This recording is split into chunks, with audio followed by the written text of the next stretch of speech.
വീണ്ടും വാർത്തകളിലേക്ക്. മറ്റത്തൂർ പഞ്ചായത്തിന്റെ വടക്ക് കിഴക്കേ കോണിൽ വനാതിർത്തിയോട് ചേർന്ന് കിടക്കുന്ന പത്തുകുളങ്ങര ഗ്രാമം വർഷങ്ങളായി അനുഭവിച്ചു പോരുന്ന കുടിവെള്ളക്ഷാമത്തിന് ശാശ്വത പരിഹാരമാവുകയാണ്. റിപ്പോർട്ടിലേക്ക്. പത്തുകുളങ്ങരയിലുള്ള കുടിവെള്ള പദ്ധതിയുടെ കുളത്തിൽ ജലവിധാനം നിലനിർത്താനായി വനംവകുപ്പ് നിർമ്മിച്ച ചെക്ക് ഡാമിൽ വർഷങ്ങളായി അടിഞ്ഞുകൂടിയ മണ്ണ് തൊഴിലുറപ്പ് പദ്ധതിയിലൂടെ നീക്കം ചെയ്തുകൊണ്ടാണ് പത്തുകുളങ്ങര ഗ്രാമത്തിലെ ജലക്ഷാമത്തിന് പരിഹാരം കാണുന്നത്. തോട്ടം തൊഴിലാളികളായ 50ഓളം കുടുംബങ്ങളാണ് വനം വകുപ്പിന്റെ തേക്കുതോട്ടത്തോട് ചേർന്നുള്ള പത്തുകുളങ്ങരയിൽ താമസിക്കുന്നത്. കുന്നിൻ പ്രദേശമായതിനാൽ ഇവിടെ കുടിവെള്ളം കിട്ടാക്കനിയായിരുന്നു. ഇവരുടെ ദുരിതത്തിന് പരിഹാരമായി 1998 വനം വകുപ്പിൽ നിന്നും വിട്ടുകിട്ടിയ 3 സെന്റ് സ്ഥലത്ത് കുളം നിർമ്മിച്ച് കുടിവെള്ള പദ്ധതി തുടങ്ങി. വേനലാരംഭത്തിൽ കുളം വറ്റുന്നതിനാൽ പദ്ധതിയുടെ പ്രവർത്തനം നിലയ്ക്കുന്നത് കണക്കിലെടുത്ത് കുളത്തിന് സമീപത്തായി വനം വകുപ്പ് തടയണ നിർമ്മിച്ചു.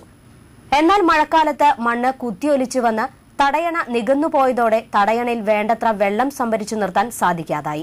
എല്ലാ വർഷവും വേനൽ രൂക്ഷമാകുന്നതോടെ പത്തുകുളങ്ങര കുടിവെള്ള പദ്ധതിയുടെ കുളം വറ്റുകയും പമ്പിംഗ് നിലയ്ക്കുകയും ചെയ്യും. മറ്റത്തൂർ ഗ്രാമപഞ്ചായത്ത് അധികൃതർ ലോറിയിലെത്തിച്ചു കൊടുക്കുന്ന ശുദ്ധജലവും തേക്കുതോട്ടത്തിലെ വെള്ളക്കുഴിയുമാണ് പിന്നെ പത്തുകുളങ്ങരക്കാരുടെ ആശ്രയം. വർഷങ്ങളായി വേനൽക്കാലത്ത് പത്തുകുളങ്ങര നിവാസികൾ അനുഭവിക്കുന്ന ഈ പ്രശ്നം പരിഹരിക്കാനാണ് വനം വകുപ്പും മറ്റത്തൂർ ഗ്രാമപഞ്ചായത്ത് അധികൃതരും ഇപ്പോൾ പരിശ്രമിച്ചു വരുന്നത്.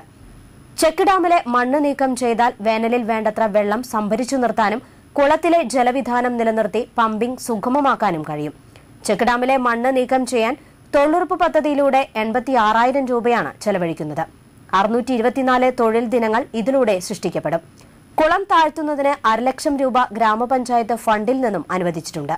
ഈ 2 പണികളും പൂർത്തിയാകുന്നതോടെ പത്തുകുളങ്ങരയിലെ കുടിവെള്ള പ്രശ്നത്തിന് ശാശ്വത പരിഹാരമാകുമെന്ന് വാർഡ് മെമ്പർ കൂടിയായ ഗ്രാമപഞ്ചായത്ത് standing committee chairman PK Rajan പറഞ്ഞു. ശാശ്വതമായ കുടിവെള്ളക്ഷാമം പരിഹരിക്കണമെങ്കിൽ ഇതിന്റെ ചെക്ക് ഡാമിലെ മണ്ണെടുത്ത് പോയാൽ മാത്രമാണ് ഇത് പരിഹരിക്കപ്പെടുമെന്നുള്ള പത്തുകുളങ്ങര നിവാസികളുടെ നിർദ്ദേശാനുസരണം ഫോറസ്റ്റിന്റെയും പഞ്ചായത്തിന്റെയും ഇടപെടൽ മൂലമായി തൊഴിലുറപ്പ് പദ്ധതിയിൽപ്പെടുത്തി 86,000 രൂപ മുതൽ മുടക്കും.